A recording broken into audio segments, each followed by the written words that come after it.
오늘 우리 말씀은 로마서 16장 1절에서부터 4절 말씀, 교회의 기둥과 일꾼이라는 제목으로 여러분들과 함께 은혜를 나누고자 원합니다. 바울 사도는 이제 이방인의 사도로 택함을 받은 그릇이었습니다. 그가 사도행전 9장에서 다메섹 도상에 이제 초대 기독교인들이 불같이 일어났을 때 대제사의 공문을 가지고 가는 도중에 부활하신 예수 그리스도를 빛으로 만나는 것을 보게 됩니다. 너무나 강한 예수 그리스도의 빛, 이 태양의 빛과는 비교할 수 없죠. 자, 눈이 멀어버린 이제 바울이 사울이라는 청년이었죠. 그때는 40살 정도 이제 된 이 사울이 눈이 멀어서 식음을 전폐하게 되는 것이죠. 그때 그 다메섹 도상에서 평신도 지도자인 아나니아라는 사람이 그 기독교인들을 이끌고 있었습니다. 근데 우리 예수님께서 아나니아에게 나타나서 아나니아야, 이제 사울이라는 청년에게 가서 그 청년에게 안수하라.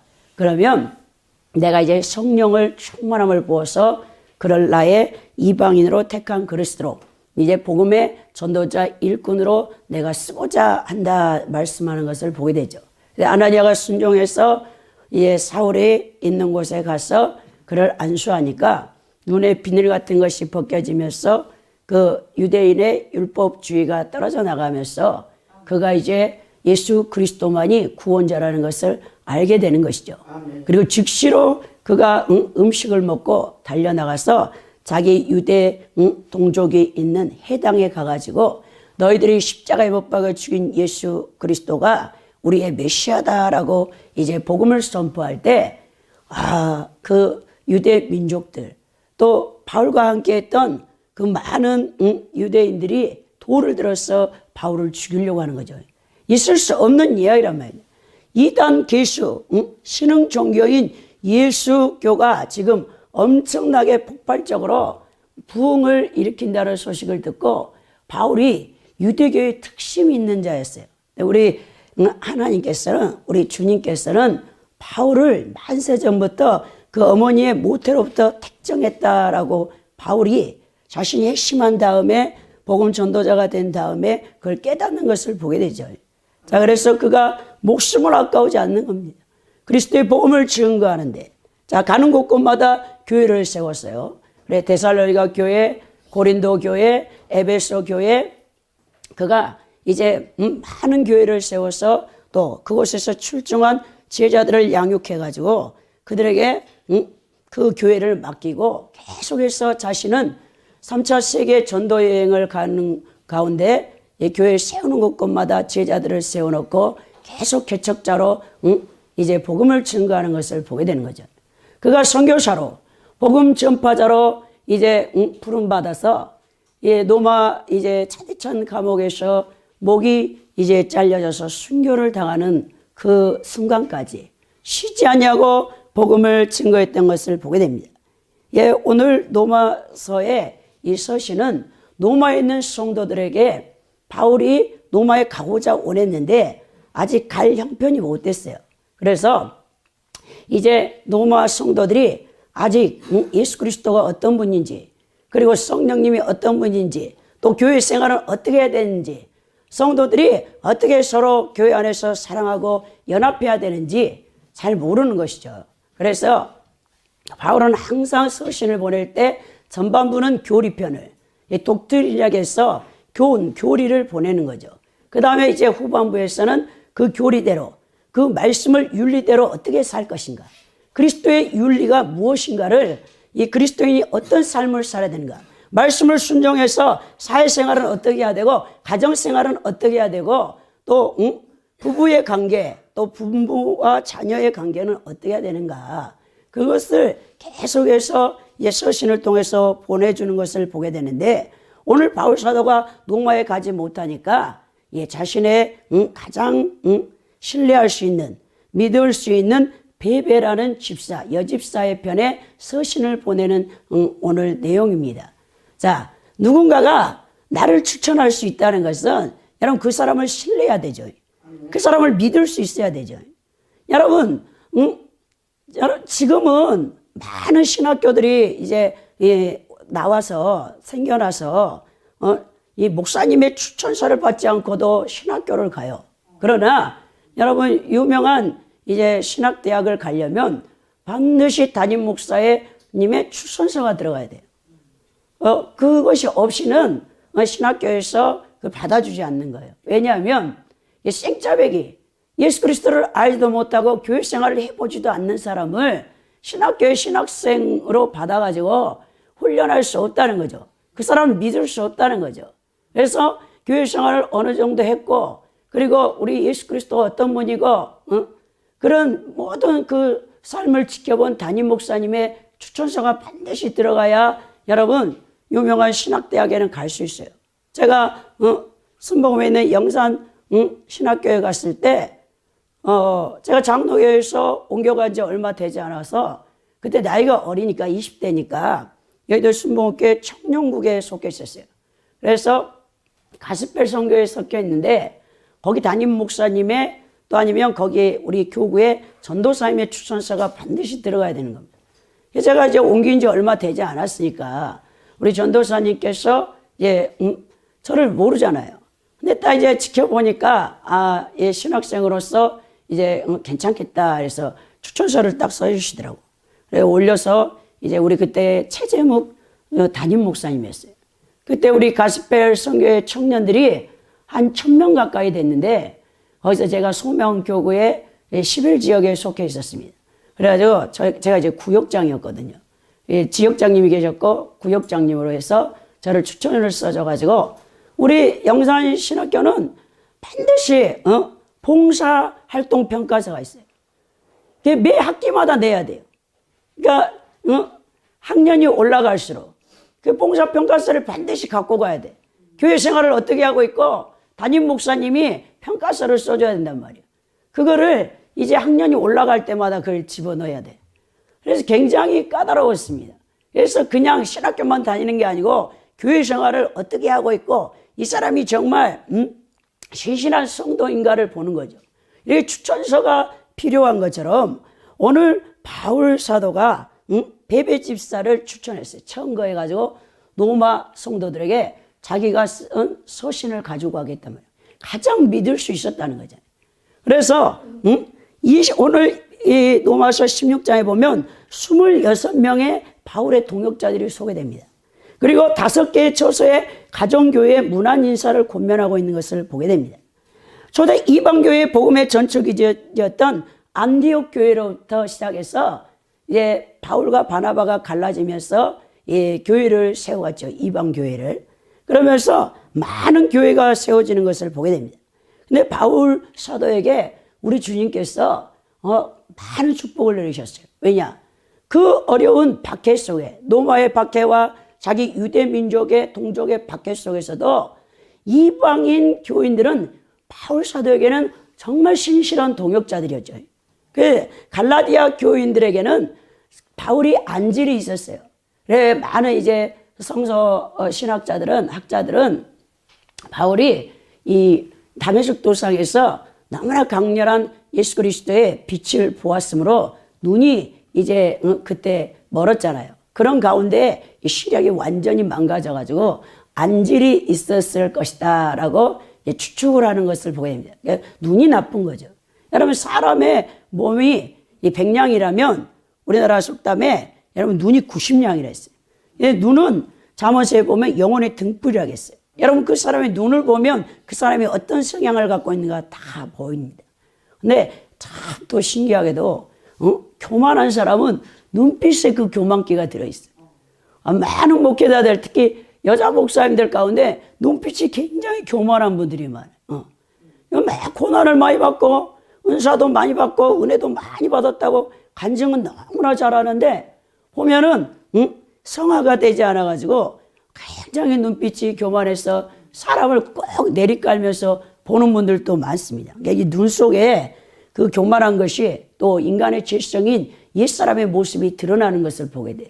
그러니까 어떤 사람의 눈을 보니까 제가 이제 가장 아름다운 눈빛은 바로 막 신생했을 때, 중생했을 때 그 눈빛이에요. 그러니까 환자 가운데서 암 환자 말기여서 죽음 직전에 복음을 증거했더니 이 사람이 물과 성령으로 거듭나니까 어린아이 같은 천사 같은 눈동자로 변해버리더라고요. 그때 가장 아름다워요. 그런데 또 그 사람이 계속 또 살다 보면 세상을 접촉하고, 여러분들 그러잖아요. 처음 예수님 믿었을 때가 가장 아름다운 신앙이야, 사실. 왜? 그 성화에 완전히 성령께서 여러분들의 지성을 덮고 있는 그 상태가 그 일방적인 하나님의 은혜인데 그때가 가장 아름다워. 그래서 에베소 교회 성도들이 계시록에 보면 요한 사도가 책망할 때 첫사랑을 잃어버렸다 그래. 사랑도 첫사랑 때가 가장 아름다워. 여러분 그리고 지나가면 부부가 살다 보면 다투고 싸우고 언제 사랑했냐 네가 이렇게 되는 것처럼 우리가 참 예수 그리스도를 믿고 물과 성령으로 거듭날 때 신생했을 때 그 눈빛은 여러분 너무나 이 천사의 눈빛을 하고 있어요. 어린아이 같은 순진한 눈빛을 하고 있는 것을 제가 보았습니다. 이 눈빛이 영혼을 등불이기 때문에 그런 것을 보여주는데 오늘 바울이 많은 동역자들을 만났죠. 그래서 저도 바라기는 우리 열방선교교회 여기 계시는 우리 성도님들 또 우리 주의 종들 교육자분들이 정말 저와 함께 동역자들이 되어줬으면 정말 바랄 것이 없겠습니다. 자, 우리가 예수 그리스도를 경외함으로 피차 복종하라. 에베소서 우리가 말씀을 5장을 가지고 지난번에 제가 설교를 했잖아요. 주님의 말씀을 순종하며 우리 열방선교교회가 든든히 세워 나가야 되는데 오늘 이 교회가 세워 나가는 데는 반드시 교회의 기둥과 일꾼이 있어야 된다는 거예요. 담임 목사님 혼자서 온면 쇼하고 담임 목사님 혼자서 막 방방 뛴다고 해서 교회가 세워지는 게 아닌 겁니다. 교회의 기둥은 중요한 겁니다. 집을 짓는데 여러분 가장 중요한 것이 기둥이죠. 기둥. 기초돌이니까 기둥은 건물의 중심을 잡아주는 거예요. 우리 역대하 2장에 보면 솔로몬이 성전을 지어서 하나님 앞에 봉헌하는 장면이 나와요. 자, 솔로몬의 성전에는 보아스와 야긴이라는 두 기둥이 있었어요. 두 기둥. 자, 보아스는 하나님의 능력으로 처음부터 끝까지라는 뜻이고 야긴은 이 일이 하나님이 원하시면 그 뜻대로 이루어진다는 뜻을 갖고 있었습니다. 솔로몬 성전을 건축하는데 18만 8,300명이 동원되어졌어요. 3,600명이 감독으로 세워진 것을 보게 되는데 이방인 가운데 감독으로 세워진 자가 15만 3,600명이고 그리고 이스라엘인 가운데 감독으로 세워진 자가 250명이었어요. 그래서 도합 3,850명. 이 감독 아래 18만 8,300명이 이 솔로몬 성전을 지어가지고 하나님 앞에 봉헌하는 것을 보게 됩니다. 여러분 어떤 건물을 지을 때도 다 그 건물을 짓는데 역할이 있는 거죠. 어떤 사람은 막 기초를 쌓는 사람, 시멘트 작업을 해야 되고 어떤 사람은 보일러 시공을 해야 되고 그래 건물이 그 지어지는 것을 보게 돼요. 그러니까 교회도 마찬가지입니다. 교회 머리는 예수 그리스도고 교회 감독은 성령님이고 우리는 이제 교회의 기둥과 일꾼들이 되어져서 그리스도의 몸을 세워 나가야 되는 것입니다. 기둥의 특징은 뭡니까? 기둥은 항상 고다야 돼, 고다. 여러분, 어떤 건물이든지 기둥이 삐뚤어진 건물은 없어요. 기둥은 없어요. 성도들의 생각이 고다야 하고 행동이 고다야 하고 언행 심사와 품행이 곱고 단정해야 된단 말입니다. 성령 충만한 사람, 예수 그리스도의 성품을 닮아서 생각하는 것이나 말하는 것이나 행동하는 것이 바르고 아름다워야 되겠죠. 우리가 그리스도를 믿는 여러분 연수가 더해질수록 말하는 것도 생각하는 것도 마음에 품는 것도 행실 하나하나가 여러분 곱고 정직하고 아름답게 변해야 돼요. 아름답게. 왜? 우리 하나님께서 진선미의 근원이시잖아요. 얼마나 이 세상 자연만물을 아름답게 만들었습니까? 그 진실하고 그 아름다움, 선함을 갖고 계시는 하나님의 성품이 우리 안에 거듭날 때 성령을 통해서 이식되어져 새 사람 가운데 있는데 우리가 옛사람과의 영적 전쟁, 투쟁을 통해서 날마다 우리 옛사람을 못 받고 성령 충만하면 누가 봐도 여러분들이 곱고 아름답고 그리스도인다운 그 모습으로 바뀐다는 거죠. 하나님의 형상으로 회복되는 것을 보게 됩니다. 또 기둥은 받쳐주는 힘이 있어야 돼요. 목사님이 목회할 때 성도들이 있어야 힘이 나겠죠. 제가 이제 우리 열왕 선교교회가 세워지기까지 참 많은 시간이 좀 걸렸습니다. 여러분들이 여기 오셔서 다 자리를 이렇게 잡아주시고 여기 계시는 것이 너무 감사해요. 처음에 우리 교회는 저는 처음에 언니, 동생, 조카 이렇게 4사람이 시작했다가 3년이 되니까 이제 세 사람이 가버리고 또 그 안에 우리 여기 송 집사님과 우리 이정자 집사님이 오셨어요. 두 분은 비가 오나 눈이 오나 저와 함께 해주는 거죠. 아무도 개척교회인데 없을 때 정말 저 혼자 이 교회를 지키고 있을 때 두 분이 없었다면 제가 여기까지 올 수 없었겠죠. 다 힘들었을 것입니다. 또 문제도 많았고 힘든 부분도 많았지만 여기까지 함께 해주신 두 분이 있었기 때문에 제가 여기까지 올 수 있었다는 것. 두 분한테 진심으로 제가 감사를 드리고 싶어요. 받쳐주는 동역자가 많을 때 목회 현장에 신바람이 나고 교회에 활기가 넘쳐나겠죠.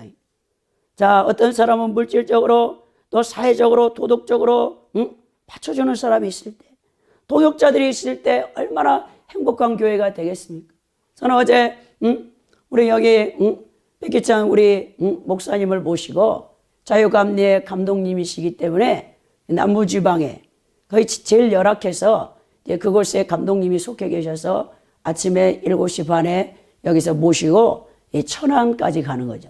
성안에 있는 김태열 목사님이라는 분, 푸른 초장교회 생명생 기도원을 하고 계시더라고요.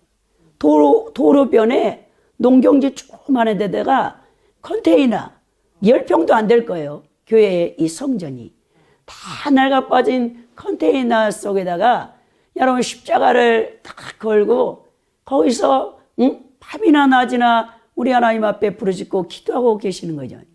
그런데 참 우리 하나님이 감사하게 그런 시골 벽지에도 다 우리 하나님께서 동역자와 성도와 일꾼을 보내신다는 거죠.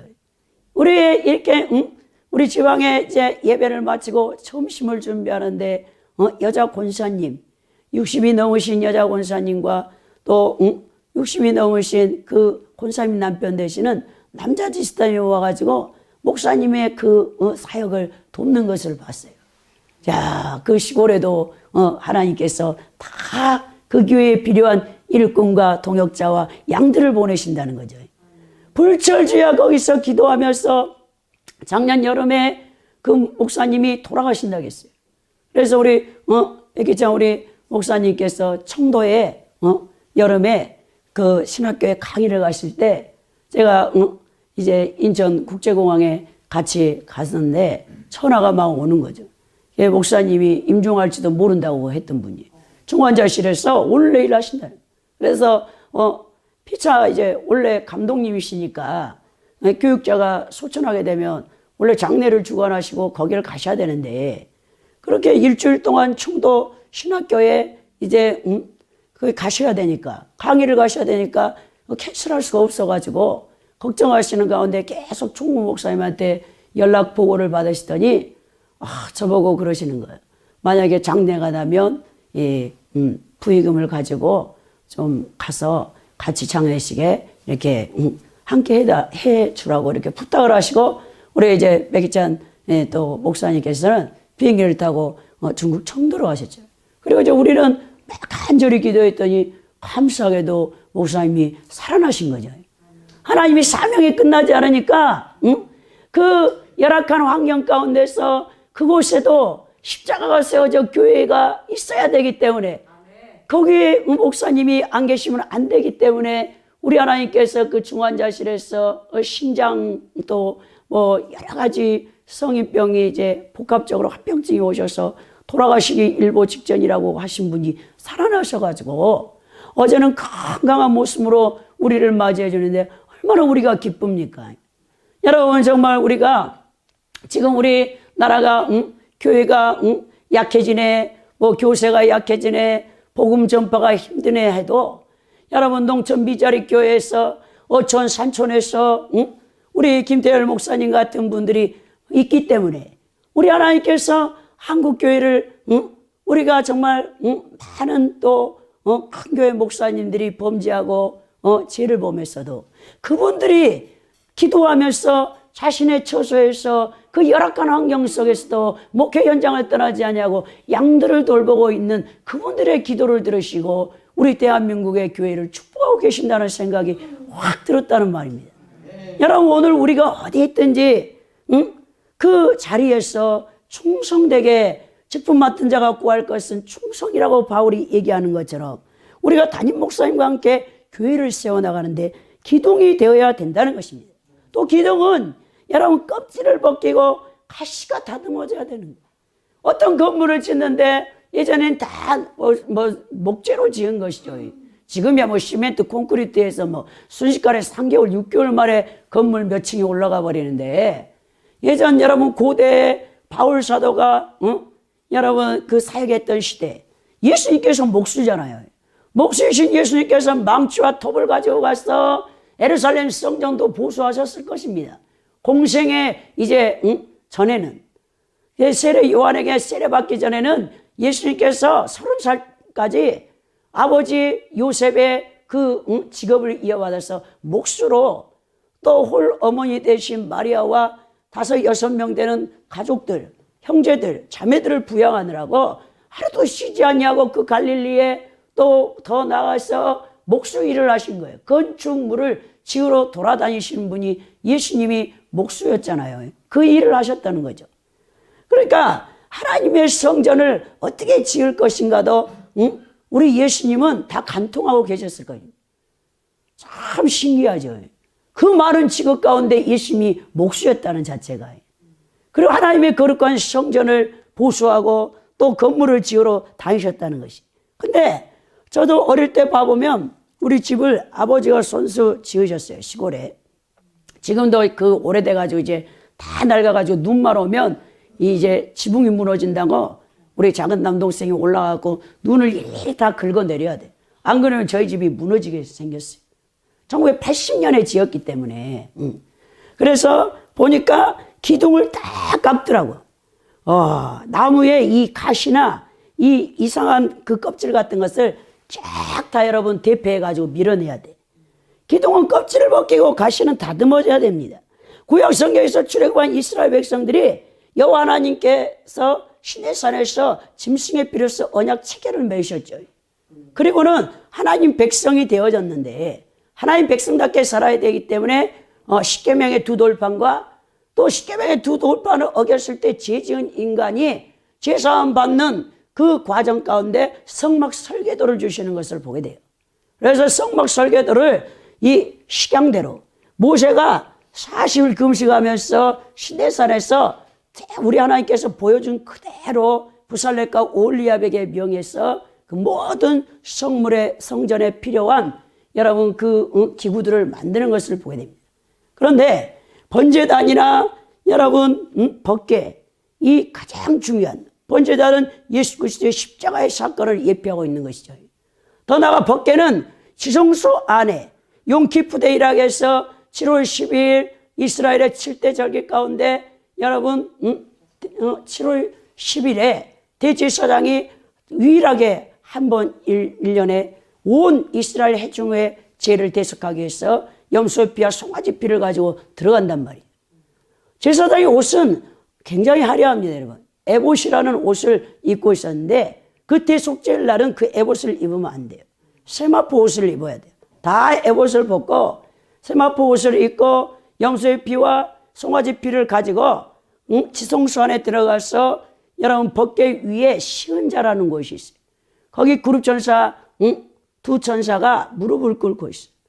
여러분 원래 법궤 안에는 십계명의 두 돌판밖에 들어갈 수 없어요. 그러니까 하나님의 말씀을 어기는 자는 사망이다. 죽는다는 것입니다. 제1사시 사망인 것을 상징하고 있어요. 그러나 그 하나님의 진노의 심판을 그룹 천사가 막는데 이 하나님의 은혜가 베풀어지는 이 시은자, 헬라어로는 힐라스모스라고 해요. 그 위에 염소의 피, 송아지 피를 붓는데 여러분 우리 하나님께서 그 제사를 받으시면 성령의 불이 내려와서 그 피를 다 핥아버려요. 그리고 먼 이스라엘 회중의 죄를 용서하시고 1년 동안 하나님이 축복을 하시는 것을 보게 돼요. 그때 속죄일에 대제사장이 벌벌 떨면서 가장 거룩한 모습으로 하나님의 법궤에 나아가는 거죠. 자, 법궤 옆에는 만나 항아리하고 아론의 썩난 지팡이가 있는 겁니다.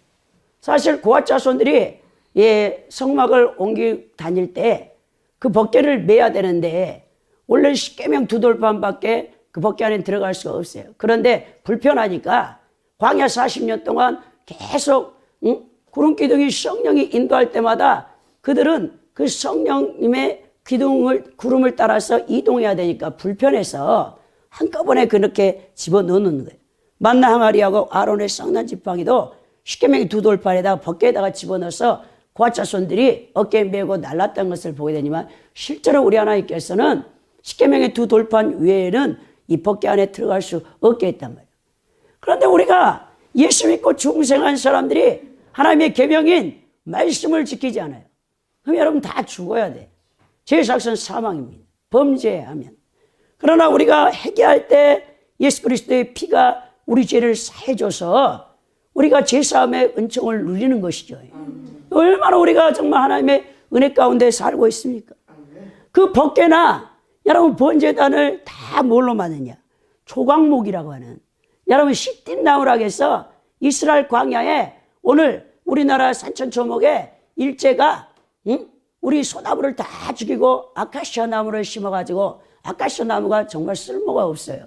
어릴 때 땔감나무로 겨울에 시골에서 우리 연탄 떼지도 않고 제가 전라도 꼴짝에서 살았기 때문에 겨울만 되면 생 아카시아 나무를 여러분 낫으로 잘라다가 그걸 땔감으로 했었어요.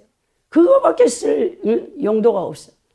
뭐 아카시아가 굵지도 않아서 무슨 가구를 만듭니까? 전혀. 물론 벌이 꿀을 만드는 데는 사용할지 모르겠지만 이 나무로는 정말 아니에요. 그 시띠 나무, 아카시아 나무 같은 그 광야에 있는 흔해 빠진 조각목, 그걸 가져다가 다 만들어 하겠어요. 그리고 그 위에다가 금으로 다 입혀. 그러니까 이 시뜬 나무 같은, 아카시아 나무 같은 정말 죄로 말미암아 죽을 수밖에 없는 보잘것없는 인간을 우리 하나님이 구원하셔서 여러분들을 다듬으셨어요. 여러분 연단하시는 겁니다. 고난을 통해서. 여러분 다듬어지지 않는 사람은, 고난을 통과하지 않는 사람은 하나님 앞에 쓰임받지 못해요. 그래서 고난 받을 때 즐겨라 그래요.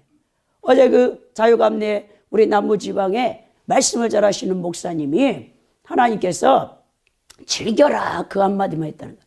진짜 즐기면 된 줄 알았어요. 고난이 막 20년도 넘어가니까 하나님께서 즐기라고 했는데 나중에 히브리서의 그 말씀을 살펴보니까 오래 참고 인내하라, 그게 앞에 전제의 내용이야. 오래 참고 인내하고 그 다음에 어떻게 되냐? 즐기라는 거예요, 여러분. 자, 기둥과 같은 여러분 일꾼이 되려면 여러분들이 고난이 왔을 때 고난으로 여기지 않아야 돼. 성령 충만하면 여러분 고난이 아니에요. 제가 다 겪어봐서 안다니까요. 차비도 없고 여러분 아무데도 갈 데도 없고 우리 하나님께서 저를 10년 동안을 고난 속에서 연단하는데 많은 사람들이 그 고난을 어떻게 통과했냐는데 전 고난인지도 몰랐다 이거예요. 얼마나 성령이 막 충만하든지 눈만 뜨면은 병원으로 복음을 전하러 가죠. 또 막 노방 전도를 다니죠. 신방을 가지요. 누가 오라지도 않아요. 근데 오라지도 않는데 제가 가겠다고 해요. 그러면 사람들이 부담스럽잖아요. 그래도 그냥 오라가죠. 신학생이 예비 전도사가 가서 예배 드려주고 말씀 전해주고 기도해 주겠다는데 누가 저를 초청한 게 아닙니다. 제가 가요, 제가. 찾아가는 제가 발걸음이었다 이거요. 가만히 있지를 못해 원래. 그러면서 우리 하나님께서 저를 연단하시니까 그게 힘든지도 모르고 지나갔는데 지금 다시 그 시절로 돌아가라면요. 아이고 정말 못 돌아갈 것 같아요. 여러분들이 잘 다듬어져서 하나님 앞에 잘 쓰임 받으면 우리 하나님이 여러분들을 어떻게 쓰시냐? 기둥과 같이 쓰시겠죠. 그래서 요한계시록 3장 12절에 보니까 뭐랍니까? 이기는 자는 내 하나님의 성전의 기둥이 되게 하리니 그가 결코 다시 나가지 아니하리나. 내가 하나님의 이름과 하나님의 성전 곧 하늘에서 내 하나님께로부터 내려오는 새 예루살렘의 이름과 나의 새 이름을 그 위에 기록하리라 그랬죠. 이야, 거룩하신 예루살렘, 새 예루살렘 성전이 내려올 때 여러분들의 이름을 여러분 성전의 기둥에 기록해 놓는다는 거예요. 그처럼 영화스러운 것이 없단 말입니다. 근데 여러분들이 기둥이 일단 되려면 믿음으로 이 세상을 이겨야 돼. 이 세상을. 요한일서 5장 4절에 보니까 무릇 하나님께로부터 난 자마다 세상을 이기느니라. 세상을 이기는 승리는 이것이니 우리의 믿음이니라 그랬죠. 자, 찬송에도 있잖아요. 믿음으로 사는 자는 하늘 위로 받겠네. 무슨 일을 만나든지 만사 영통하리라. 무슨 일을 만나든지 만사 영통하리라. 여러분, 또 여러분들이 기둥이 되려면 정욕의 유혹을 이기는 자여야 돼요. 정욕을 유혹을 이기는 자가 기둥의 자격을 갖고 있는 것이죠. 창세기 39장에 요셉이 나와요. 요셉. 보디발 아내가 밤낮으로 유혹하는데 요셉이 창세기 39장 9절에서 10절에 뭐랍니까? 이 집에는 나보다 큰 이가 없으며 주인이 아무것도 내게 금하지 아니하였어도 금한 것은 당신뿐이니 당신은 그의 아내임이라. 그러는 내가 어찌 그 이 큰 악을 행하여 하나님께 죄를 지으리까? 여이 날마다 요셉에게 청하였으나 요셉이 듣지 아니하여 동참하지 아니할 뿐더러 함께 있지도 아니하니라 그랬죠. 여러분, 유혹받을 때 피해야 돼, 그 자리를. 어떤 사람은 용감불성하대. 그 유혹받은 자리에 계속 있으면서 주여 저를 도와주시옵소서. 주여 저를 도와주시옵소서. 여러분, 안 됩니다. 백중 여러분 넘어가게 돼 있어요. 그 자리를 어서 피해 도망을 가야 되겠죠. 요셉도 보디발 아내가 동침하자고 날이면 날마다 괴롭히니까 어느 날 자기 옷을 그냥 잡힌 상태에서 옷을 다 벗고 달아나 버리잖아요. 도망가야 돼요, 여러분. 정욕을 유혹을 이겨야 됩니다. 많은 목사님들이 여러분 설교도 잘하고 다 매너도 좋은데 여러분 이성을 못 이겨서 남자 목사님들이 탈선하는 경우가 굉장히 많습니다. 엄청 조심해야 돼요, 여러분. 예, 남자분들은 보는 시각, 이 안목의 정욕이 약해가지고 여러분 큰일 나는 거예요. 또 우리가 기둥이 되려면 마귀의 시험을 이겨야 돼요. 마귀의 시험. 이 성도들에게 끊임없이 마귀가 공격을 하는 거예요. 마귀는 성도들의 육체적인 소욕인 육신의 정욕, 안목의 정욕, 이생의 자랑을 발병 삼고 여러분 안에 들어가서 점령하기를 원한다는 것이죠. 그래서 창세기에서 또 히브리서에서 딱 망령대자가 하나 나오는데 에서라는 사람이 나와요. 에서는 팥죽한 그릇으로 하나님의 영적 장자권을 판 자야.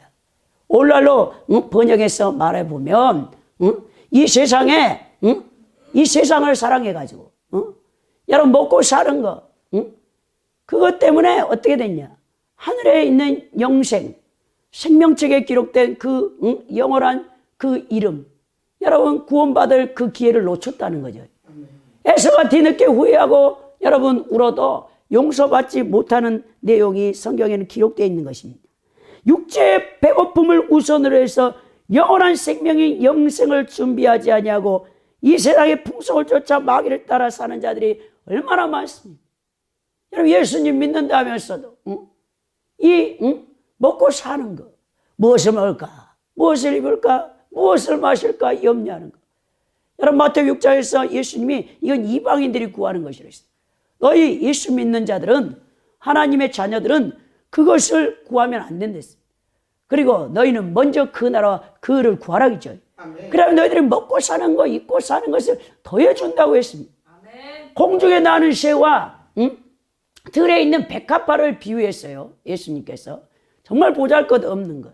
이 추위 가운데 여러분 참새나 비둘기나 여러분 그 산에 있는 짐승들이 이 추운 겨울에 동사에서 먹을 것이 없는데 우리 생각에는 그들이 뭐 농사 짓지도 않고 하는데 어떻게 살아갈까 해도 우리 전부 하나님께서 그 자연 만물까지도 다 돌보시고 먹이시고 입히시는데 하물며 너희일까 보랴 그랬죠. 하나님의 영상과 모형으로 지음받은 여러분, 특히 또 거듭난 하나님의 자녀인 여러분을 왜 우리 하나님께서 먹이지 않냐고 입히지 않냐고 돌보지 않는다. 하나님을 절대적으로 신뢰하지 않기 때문에, 그런 믿음이 없기 때문에 우리가 이방인들하고 다를 바 없는 삶을 살고 있는 거예요. 늘 염려, 근심, 걱정하는 것이죠. 여러분 그거 못 놓으면, 여러분 이스라엘 백성들 출애굽시킨 다음에 광야에서 가장 먼저 우리 하나님께서 무슨 훈련을 했냐? 만나 훈련을 시키고, 만나 훈련. 이 세상 방식대로 살지 못하도록 그걸 놓게 했단 말이에요. 광야에서 여러분 농사 지을 수도 없어요. 여러분 먹을 것도 없어요. 마실 물도 없습니다. 그러나 절대적인 하나님을 신뢰하고 의지할 때 우리 하나님께서 매일 여러분 새벽 이슬과 함께 하늘에서 만나가 내려와. 시편 기자는 이게 천사들의 음식이라고 했어요. 이거 만나 먹으면요 40년 동안요 그들이요 다른 거 먹지 않아도요 몸 건강 유지하고요 병 하나 걸리지 않아요. 완전 식품이에요. 완전 식품. 그걸 매일같이 내려주셨다니까요. 근데 게으른 자는 그걸 여러분 차지할 수가 없어요. 왜? 이슬과 함께 사그라들어 버려. 여러분 해가 떠오르면 광야에서 새벽에 이슬과 함께 내렸다가 이 만나를 거둬들여야 되는데 못 거둬들이는 자는 다 해가 뜨면 없어져 버려. 자, 그래서 부지런해야 돼. 부지런해. 크리스찬들에게 우리 하나님이 요구하는 것은 이 세상 것을 사랑치 말고 부지런해서 먼저 그 나라와 그를 구하며 하나님의 영광을 위해 살 때 여러분들 하나님께서 다 먹이시고 입히신다는 것이죠. 여러분들이 근데 그걸 마귀는 끊임없이 여러분들에게 속삭여. 야, 네가 뭐 하지 않으면 어떻게 살려고 그러니? 이 경제가 왜 지금 나라가 어려운데 청년 실업도 높고 야 일자리가 없어. 그러면서 속삭이면서 여러분들에게 근심 걱정을 줘. 그럴 때 여러분들은 예수 그리스도로 명하노니 이 더러운 마귀야 떠나가라 그래야죠. 주님께서 나의 인생을 책임질 것이다. 여러분 그래서 주님을 온전히 신뢰해야 된단 말이에요. 기둥의 사명은 뭡니까? 감사와 감격하는 자가 돼야 돼요. 하박국서에 보면 3장 17절 19절에 보니까 비록 무화과 나무가 무성하지 못하며 포도나무에 열매가 없으며 감람나무에 소출이 없으며 밭에 먹을 것이 없으며 우리의 양이 없으며 외양간에 소가 없을지라도 나는 여호와로 말미암아 즐거워하며 나의 구원의 하나님으로 말미암아 기뻐한다는 것을 우리가 하박국의 그 놀라운 선지자의 신앙 고백. 아무것도 없어요. 아무것도 없어요. 하나님이 훈련하실 때 주님이 연단하실 때 진짜 굶겨요. 여러분 제가 굶어봐서 안다니까요. 여러분들 아이고 주님이 설마 굶기겠어. 굶었다니까요. 엄청 굶겨요. 금식 아니면 굶게. 야, 돈 안 줘요, 여러분. 차비도 안 주시더라니까요. 사람들이 어떻게 그럴 수가 있냐. 우리 주님 그럴 수 있어요, 여러분. 여러분들을 다루는데 믿음을 테스트하는데 그것도 하루 이틀이 아니에요. 10년을 그렇게 하셨다니까요. 근데 이 하박국 선자 같은 믿음이 없이는 막 흔들리는 거죠. 모든 타종교의 기복적인 신앙이 있잖아요. 잘 먹고 잘 사는 거, 이스라엘에서 부영화 누리는 거, 무병장수하는 거, 이게 다 모든 타종교에 기본적으로 깔려 있는 거예요. 그런데 우리 크리스찬들을 우리 하나님이 연단하실 때 진짜 어느 정도까지 연단하실 수 있냐면 여러분 굶겨요. 돈 안 줍니다. 계속 달아보는 거예요. 근데 그것을 믿고 인내하면서 참고 견뎌야 돼. 또 우리는 기둥의 자리를 잘 지키는 자여야 돼.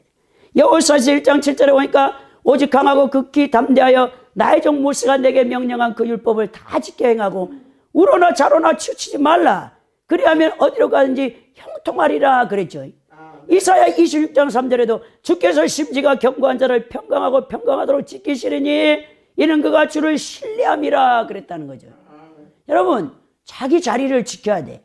우리가 예수 그리스도를 믿는 것은 여러분들이 거듭날 때 이미 그리스도의 군대로 군사로 편입되어 있어요. 알든 모르든 여러분. 근데 여러분 적은 마귀 귀신이 여러분 주변에서 끊임없이 여러분들을 공격해요. 그런데 군인이 해야 할 일은 뭡니까? 자기 자리를 지켜야 돼. 군인이 자기 자리를 지키지 않냐고 타령한다든지 잘못하면 여러분 전쟁 시에는 바로 상관이 쏴 죽여. 탈영병들. 자기 자리 안 지키는 자. 성경에서도 하나님의 그 천사들 가운데도 다 정해준 자리가 있었는데 자기 위치를 지키지 않냐고 자기 자리를 떠났던 천사. 여러분 누시퍼. 하나님이 가장 영화롭게 지은 누시퍼에 대해서 유다서 6절에는 이렇게 기록되어 있습니다. 또 자기 지위를 지키지 아니하고 자기 처소를 떠난 천사들을 큰 날의 심판까지 영원한 결박으로 흑암에 가두셨다라고 했죠. 지금 우리 하나님께서 타락한 하나님의 보좌를 찬탈하려고 누시퍼하고 동조했던 3분의 1 이 타락한 악한 천사들을 이 지옥의 감옥에 이 탈타르스에다가 가둬놨어요. 왜? 심판하시려고.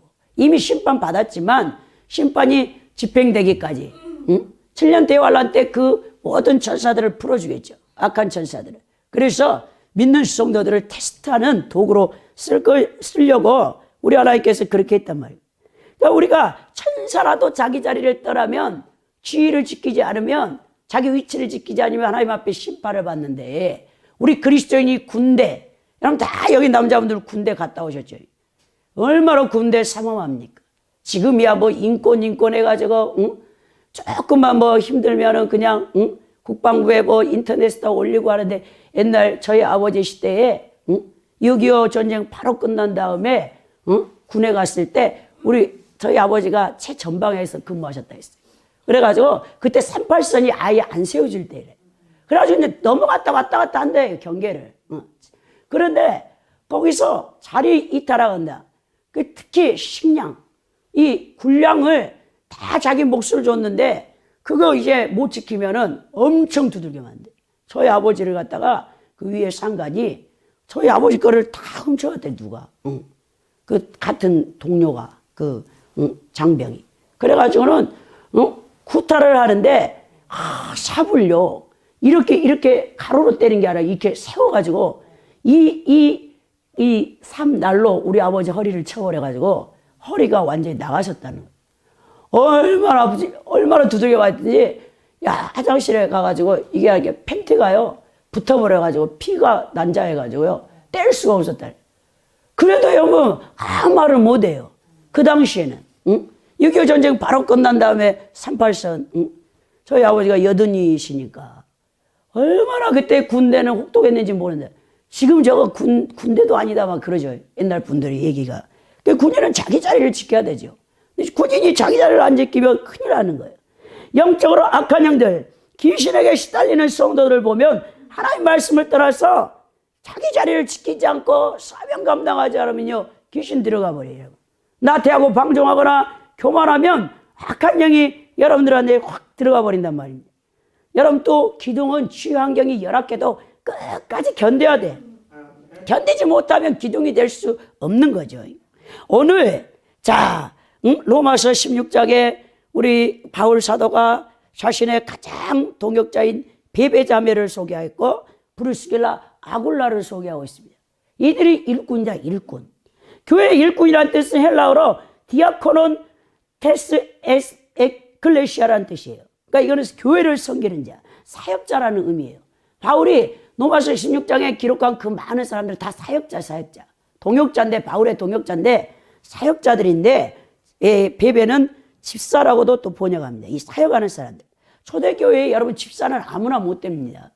여러분 예루살렘의 교회에서 7 집사를 최초로 뽑을 때 성령 충만고 믿음 있는 자, 지혜로운 자를 뽑는 것을 보게 되죠.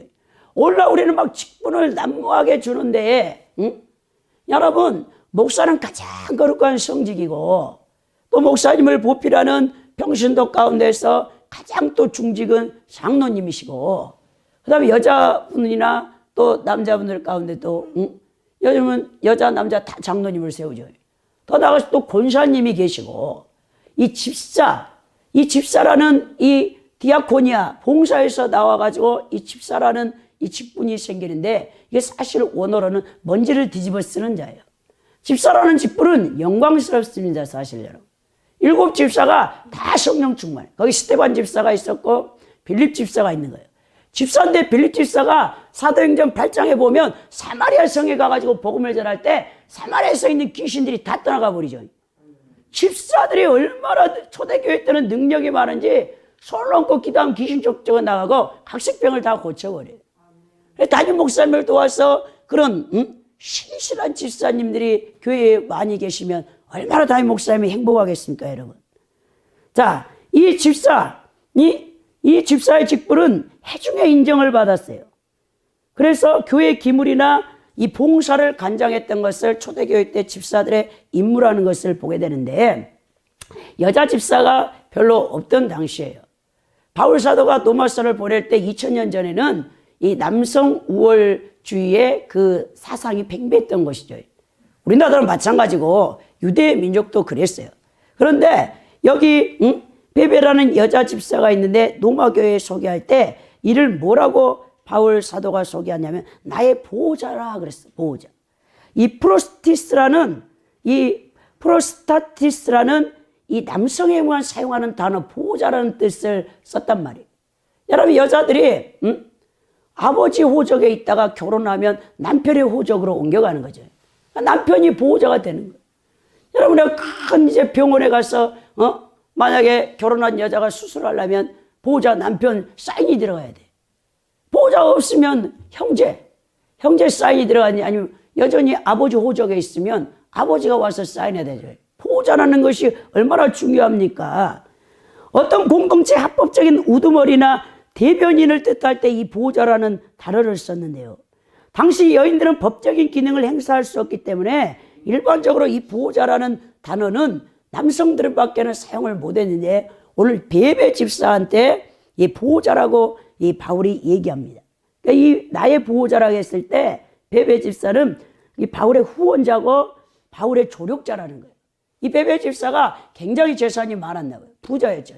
그래서 바울이 선교사역을 갈 때마다 엄청난 많은 물질로 후원하는 것을 보게 됩니다. 제가 1월 25일이 제 생일이었는데요.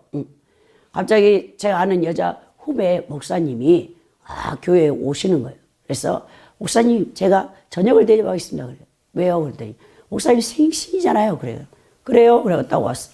그러더니만은 총회 기부금 영수증을 떼러 갔다는 거야. 그래서 뭐 좋은 일 있어요. 그러니까 4년 전에 어느 기도원 집회에서 어떤 신실한 안양에 사는 여자 집사를 만났다.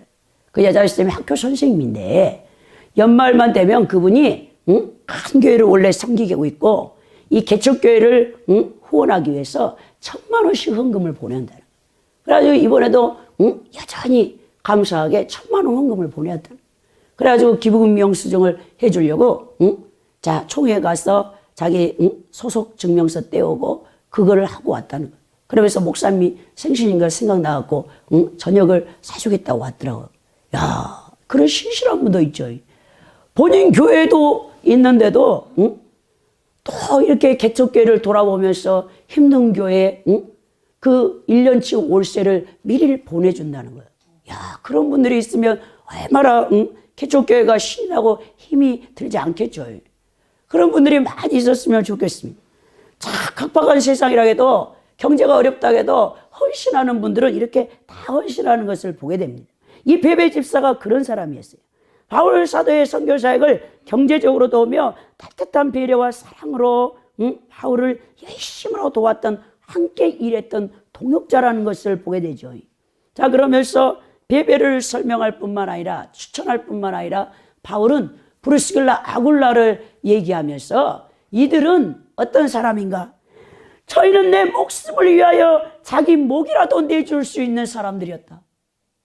와, 대단한 부부예요. 이 바울이 원래 자비랑 선교를 했기 때문에 천막 치는 기술을 갖고 있었죠.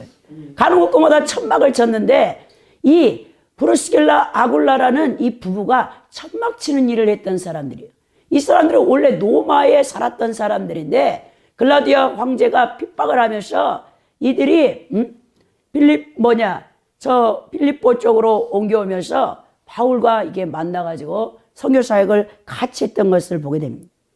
근데 브리스가 아굴라, 그러니까 이 여자 집사님이 브리스가가 더 신앙이 좋은 거죠.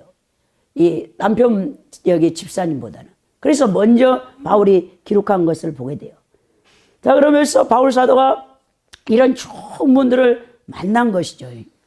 그래서 디모데후서 2장 14절에 15절에도 뭐라냐? 너는 진리의 말씀을 옳게 분별하며 부끄러운 것이 없는 일꾼으로 인정된 자로 자신을 하나님 앞에 드리기를 힘쓰라 그랬어요. 여러분, 우리 성도들도 그래야 돼요. 우리 자신을 번제물로 먼저 하나님 앞에 드리기를 힘쓰고, 여러분 번제물이 되어지면 그 다음부터는 여러분들이 헌신하는 것이 어렵지 않단 말이에요. 근데 여러분 자신이 먼저 번제물로 드려지지 않는데 또 하나님의 일을 하는 것이 버겁죠. 자, 오늘 목이라도 내놓았다, 이 뜻은 사형 집행자의 도끼 밑에 자기 목을 내어놓는다는 이 은유적인 표현입니다. 바울 대신 바울 대신 자기 목을 내서 죽을 수도 있었던 사람들이에요. 엄청난 동역자들이죠. 핍박이 어마어마한 시대에 그 로마의 박해 속에서도 그 어려운 바울 사도의 선교 사역을 끝까지 도왔던 이 프루스가와 아굴라 부부였다는 거죠. 바울의 복음 사역을 위해서 자신들의 목숨을 아끼지 아니하고 고난 가운데 함께했던 이 부부를 바울은 너무나 감사하게 여기는 것이죠. 그래서 이방 교회인 로마인들에게까지도 소개하고 있는 것을 보게 됩니다. 그러면서 계속 나와요. 에베네도, 마리아, 안드로고와 유니와 암블리아, 우리바노, 아벨레, 아리스토블의 권속, 헤로디온, 나기스의 권속, 두르베나, 두르보사, 보시, 루포, 아승그리도와 블레곤, 험에, 바드로바, 허마, 막 이러면서 계속 자신들의 동역자, 자기를 위해서 헌신했던 그리스도의 형제의 사랑을 함께 나누며 이 사역을 함께 했던 사람들을 로마 성도들에게 소개하면서 감사하고 있는 것을 보게 됩니다. 그러면서 바울이 로마 성도들에게 당부하는 것은 너희는 교훈을 거스려 분쟁을 일으키고 거치게 하는 자들을 살피고 저에게서 떠나라. 너희 순종함이 모든 사람에게 들리는지라. 그러므로 내가 너희를 인하여 기뻐하노니 너희가 선한 데는 지혜롭고 악한 데는 미련하기를 원하노라. 평강의 하나님께서 속히 사단을 너희 발 아래서 상하게 하시리라. 우리 주 예수의 너에게 있을지어다라고 로마서 16장 17절 20절에 결론을 내고 있는 것을 보게 되죠. 바울 사도는 로마 성도들에게 엄중한 경고를 한 다음에 로마 성도들의 헌신과 신앙을 높이 평가하고 있는 것을 보게 됩니다. 로마 성도들은 진리를 순종하고 로마 교회가 높은 신앙의 평판에 걸맞게 거짓 선생들, 거짓된 교훈을 올바로 분별하고 분명히 깨달을 수 있다는 것을 바울이 확신하고 있었어요. 로마 성도들이 선한 것은 따르는 데는 지혜로운데 악한 것에 끌리는 데는 미련한 어린아이와 같다는 것을 바울은 알고 있었다. 미혹에 넘어가지 말도록 권면합니다. 그 예수님께서 너희는 뱀처럼 지혜롭고 비둘처럼 순결하라 우리에게 말씀했죠. 마태복음 10장 16절에 그러셨어요. 이 순결하라는 뜻은 아케라이우스라는 헬라어인데 순수하여 죄를 모르는 것, 죄가 없는 것이 순수한 것. 저는요 어떤 성도들을 만나보면 자기처럼 순수하고 자기처럼 신앙 좋은 사람 어때? 어떤 목사님 만나보면 당신처럼 신앙이 좋고 당신처럼 순수한 사람 없대. 매 저보고 타락했다고 그런 말을 잘 써요. 그래서 제가 저 양반이 순수한 것이 뭔지는 알고 하는 거요. 응? 여러분 이 순수하다는 뜻은 성경에서 죄를 모른다는 거예요. 죄를 몰라. 그래서 여러분 아이들 보면 야 순진무구하다. 그렇죠? 얼마나 순수합니까 애들. 뭘 모르잖아요. 그래 악에 대해서는 어린아이 같이 대라겠어요. 그리고 뭐에 대해서는 자 뱀같이 우리가 지혜롭고 비둘기처럼 순결하라겠는데 악에는 어린아이가 되고 지혜는 장성한 사람이 돼요. 지혜란 게 뭔지 압니까? 분별력이 분별력. 지혜라니까 사람들이 지혜를 주시옵소서. 우리 그리스도인들에게 진짜 지혜는요 분별하는 거예요. 무엇이 악한 건지 무엇이 선한 건지를 분별할 줄 알아야 되겠죠. 이 분별의 능력은 하나님의 말씀이 여러분 안에 들어와 있어야 분별을 하는 겁니다. 여러분 순진무구하다고 해가지고 죄를 모른다고 해서 여러분 아무것도 모르는 게 아니에요. 여러분 악한 것이 뭐고 선한 것이 무엇인가. 시편 1편에 기자가 분명히 말하잖아요. 복 있는 자는 악인의 길을 쫓지 아니해요. 죄인의 길에 서지 아니해요. 오만한 자의 자리에 앉지 아니한다고 했습니다. 오직 여호와의 율법을 즐거워하여 주야로 묵상하는 자라. 이것이 복 있는 자예요. 우리 성경에서 말하는 복 있는 자는 선악을 바로 분별해서 내가 죄를 범하지 않고 악한 자에게 처하지 아니하고 악한 사탄의 도구가 되지 아니하고 선한 자가 되어져서 하나님의 영광을 드러내고 하나님 앞에 영광을 돌리고 다른 사람을 살려내는 그것이 정말 우리 하나님이 기뻐하는 사람이랍니다. 평강의 하나님께서 속히 사단을 너희 발 아래서 상하게 하시리라. 우리 주 예수의 은혜가 너에게 있을지어다 그러죠. 여러분 막 젊은 애들 막 춤추면서 막 찬양하잖아. 이거 평강해 뭐 하나님이 막 발로 밟는 사탄의 머리를 깨 부순다 막 하면서 여러분도 많이 했죠. 저도 여의도 수목교에서 막 따라서 이 찬양 많이 불렀어요. 평강의 하나님이 자기 백성을 분열시켜 불안을 조성시키는 악한 세력들로부터 보호하시는 하나님의 권세한 능력이 마침내 승리를 주신다는 뜻이 여기 속해 있는 거예요. 사단을 너희 발 아래서 상하게 하신다. 이것은 창세기 3장 15절에 온시복음에서 이미 선포된 말씀이죠. 여자의 우선 곧 예수 그리스도가 와서 사탄의 머리, 뱀의 머리를 밟아버린다. 사단이 성도들을 여러분 미혹해 미혹. 근데 여러분들이 거기서 사탄을 이겨야 돼. 사탄을 못 이기면은 여러분 안 됩니다. 상하게 한다는 말은 헬라어로 신트립세인데 함께 으스트러 버린다라는 뜻이죠. 눌러서 짓밟아 버린다. 제 어릴 때 특기가 뭐냐면 뱀 잡는 거예요. 뱀 잡는 거. 저희 집이 산속에 있어가지고 여러분 여름만 되면은 사방에서 뱀이 마당으로 기어나와. 아마 뭐 우리 언니 동생 무서워하고 벌벌 떨어. 저는요 긴 이 장대를 가져다가요 뱀만 나오면 갖다요 확 머리를 쳐가지고요 뱀을 죽여가지고요 빨간 뱀, 막 파란 뱀, 초록 뱀, 꽃뱀이 막 나와. 그놈을 가져다가 제가 좀 짓궂었어요. 우리 집 앞에 소나무가 3개가 있어요. 여기 사람들 지나가는데. 근데 그 새 소나무에다가 뱀을 잡아다가 다 걸어놔. 지나가는 사람들 다 보게. 그래서 우리 하나님이 어쩌면 제가 그 어릴 때부터 담대함이 있어가지고 이 악한 귀신을 다루는 그 사역을 저에게 주셨는지 모르겠어요. 뱀 잡는 데는 아주 선수. 뱀만 나타나면 확 장대에다 때려가지고 그걸 또 장대에다가 이렇게 조심해갖고 소나무에다가 쫙 걸어놓으면요 빨주노초 파나 보여. 여러분 진주 목걸이 같아. 꽃뱀 색깔이 얼마나 아름다운지 압니까? 뭐 사람들이 지나다가 어이구야 하고 달아나죠. 제가 좀 짓궂었는데 이렇게 뱀은 머리를 깨부셔야 돼요. 백날 꼬리 잡았자 소용없습니다. 사탄의 머리를 짓밟는다. 예수님이 2000년 전에 십자가에서 이미 뱀의 사탄의 머리를 깨부쉈죠. 우리에게도 그런 능력을 주셨단 말입니다. 근데 우리가 승리하려면 2가지 요인이 여러분 연합돼야 돼. 하나님 편에서의 그 요인은 하나님께서 상하게 하시는 건데 이미 멸하셨는데 우리 믿는 그리스도인들이 그 하나님의 말씀에 순종해가지고 여러분 그 사탄을 멸할 수 있어야 된다는 거죠. 근데 우리는 연합을 안 해. 주님은 이미 승리를 해 주셨는데 우리가 그냥 방관하고 놔둬요. 여러분 귀신 들린 사람이 자기 자유의지를 써가지고 끊임없이 귀신을 몰아내야 되는데 야 자기는 그냥 놔둬. 도둑이 들어왔는데도 도둑이라 소리치지도 않고 여러분 아무 반항도 안 하면요 이 귀신은요 절대 안 나갑니다. 여러분 자유의지를 써가지고 귀신을 악착같이 내쫓아야 돼 자기가. 예수 그리스도의 이름의 권세로. 여러분 하나님께서는 이미 사단을 이길 수 있는 충분한 힘을 모든 그리스도인에게 내려주셨지만 그 힘을 받은 우리 성도들이 그것을 어떻게 사용하느냐에 따라서 그게 달라진다는 것이죠. 자 그래서 오늘 바울이 로마서에 쫙 이제 이 동역자들을 쓴 다음에 마지막 평강의 하나님이 사탄의 머리를 깨부신다.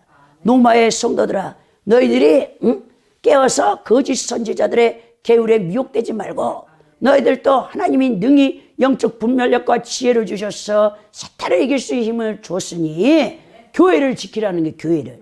여러분 마지막 때는 교회가 배교를 해요. 그래서 계시록의 17장 18장에 음녀교회가 나옵니다. 음녀교회. 그리스도의 머리 교회의 머리인 그리스도를 교회가 뛰어넘어 버려요. 그래서 음녀라는 거죠. 자, 음녀 교회가 되면 하나님 앞에 심판받고 버림받죠. 여러분 교회는 방관자가 있고 일꾼이 있고 방해자가 있어 오히려. 근데 여러분들은 어디에 속해 있습니까? 야, 그리스도의 몸대제를 세워가려면 그래, 내가 헌신해야 되겠다.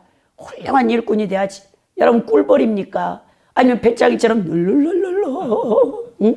여러분 응? 그냥 혼자 노래만 부르고 방관하고 응? 배짱 쫙 끼고 있으니까 목사님이 무슨 일 하든 나는 동참하지 않을 거야. 또 어떤 사람은 길을 쓰고 반대입니다. 반대. 목사님 하는 일은 다 반대입니다. 그럼 교회가 어떻게 세워지겠습니까, 여러분? 여러분들이 정말 오늘 교회의 기둥과 일꾼이 되어지려면 여러분들이 하나님 뜻 앞에 완전히 순종해가지고 오늘 정말 우리 하나님이 여러분을 다루고자 하실 때 순종해가지고 먼저 여러분 자신을 번제물로 드려서 철저하게 악에는 어린아이가 되고 여러분 영적 분별력 장성한 그리스도의 믿음의 분량에서 선한 데는 지혜로워져서 하나님의 나라를 확장해 가는 교회를 세워나가는 귀한 기둥과 일꾼들이 될 수 있기를 예수 그리스도의 이름으로 축원드립니다.